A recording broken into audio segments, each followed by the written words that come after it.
Police station વિસ્તારમાં ચોટા બજારના વેપારીઓની એક મીટિંગનું આયોજન કરવામાં આવ્યું હતું, જેમાં સુરત મહાનગરપાલિકાના અધિકારીઓ તથા પોલીસ સ્ટાફ હાજર રહ્યા હતા। એમાં વેપારીઓને ખાસ જાણકારી આપવામાં આવી હતી કે જે દુકાનની બહાર ફેરિયાઓ બેસાડે છે તે પુતલા મૂકી સાથે દુકાનની આગળ દબાણ ઊભું ન કરવામાં આવે તેમ જણાવ્યું હતું। ભાગરૂપે આજે મીટિંગ રાખવામાં આવેલી અને વેપારીઓ સ્વેચ્છાએ સહમત થયા છે કે અમે અમારી રીતે આમ પબ્લિકને હેરાનગતિ ના થાય એ રીતે અમારો વેપાર ધંધો કરીશું। અને એમની બીજી રજૂઆતો એવી હતી કે એક વેપારી 7-8 ફૂટનું રાખે છે, જેથી અમારી દુકાનનું દેખાતું નથી, તો અમારે પણ 7-8 ફૂટનું દબાણ રાખવું પડે છે।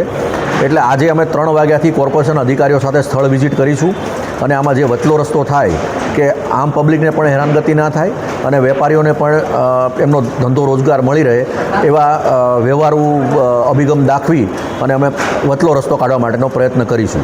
અને આજે એ કર્યા પછી કાલથી જે કોઈ વેપારીઓ આ નિયમોનો ભંગ કરશે એમના વિરુદ્ધમાં અમે ગુના દાખલ કરશું।